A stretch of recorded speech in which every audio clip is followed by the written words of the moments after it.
وما أرسلناك إلا رحمة للعالمين. Bismillahirrahmanirrahim. Assalamualaikum warahmatullahi wabarakatuh. Alhamdulillah, waskurulillah, wala hawla wala quwata illa billah, salatu wassalamu ala rasulillah, wala alihi wa sahbihi wala wanifitina azani Allah yakum. Alhamdulillah, bersyukur kepada Allah Subhanahu wa taala yang masih memberikan nikmat kepada kita sehingga kita bisa kumpul lagi untuk melanjutkan materi kita. Kebetulan kita sekarang membahas kitab yang baru dengan judul Kupas Tuntas Hukum Gambar Makhluk Bernyawa, karya dari Ustadz Julian Purnama.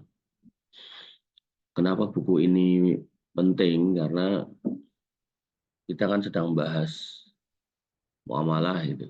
Jadi dalam muamalah kaidahnya kalau masih ingat, dan harus ingat-ingat ya. Jadi semua muamalah itu boleh kecuali ada pengharamannya. Jadi buat kita, kalian yang senang menggambar, senang animasi, senang bikin patung, atau senang printing, sablon gitu, maka atau senang fotografi gitu, ya, maka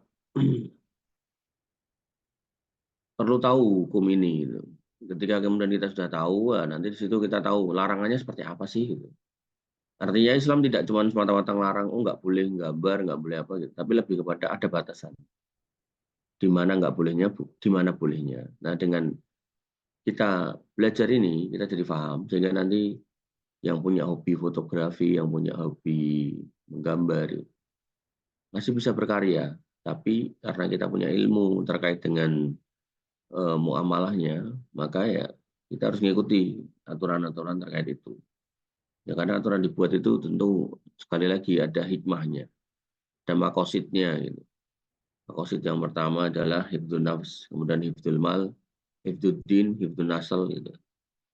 Nah, ini termasuk bagian dari hifdzuddin gitu. Jadi memang nggak bisa dipungkiri bahwasanya berawal dari gambar, orang kemudian bikin patung, kemudian dari patung kemudian disembah gitu. Nah, sehingga Islam datang untuk menutup itu. Cuman untuk detailnya kita bahas.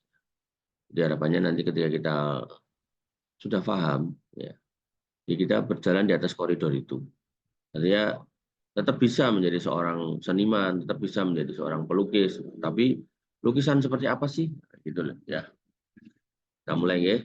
Pertama, seperti biasa, pembukaannya kalau ada. Nah, Islam agama yang sempurna, yang membawa kemaslahatan bagi seluruh manusia, mencegah segala keburukan bagi mereka. Ini yang disebut maqasid syariah. Ada maslahat, ada keburukan yang dicegah. Ada maslahat yang dicari, ada keburukan yang dicegah. Tidak ada perintah dalam Islam kecuali pasti ada manfaat. Pasti. Dan tidak ada larangan dalam Islam kecuali pasti akan merugikan jika dilakukan. Pasti. Ini nggak mungkin Allah itu menurunkan syariat itu sia-sia. Nggak ada gunanya, itu nggak mungkin. Pasti ada. Apakah memberikan manfaat atau mencegah keburukan. Tinggal itu. Atau kadang dua-duanya. Dua-duanya. Contoh, Allah melarang kita makan makanan yang haram. Nah, tentu larangan itu ya bermakna dua-duanya. Biar kita nggak merusak badan kita, kemudian kita milih makanan yang sehat gitu loh. Sehingga ada kadang berjalan dua-duanya, kadang salah satunya. Apakah mendapatkan manfaat atau menjadi madorot, nah itu juga bagian dari tujuan dari syariat. Oleh karena itu, syariat Islam membimbing manusia untuk mengambil semua sarana kebaikan, menutup semua sarana keburukan. Dan di antara sarana kepada keburukan adalah menggambar makhluk bernyawa. Sarana kepada keburukan. Nah, alasannya apapun nggak boleh, karena makhluk bernyawa merupakan sarana pada banyak sekali keburukan. Jadi ini udah pendahuluan ya. Pendahuluan ya sebenarnya juga bagian dari kesimpulan. Jadi makhluk bernyawa, itu garis bawahnya, yang nanti akan memunculkan keburukan. Nah, detail keburukannya seperti apa, nah itu dibahas di bawahnya. Baik, ini yang bisa kita sampaikan atau kita diskusikan. Kurang lebih saya mohon maaf.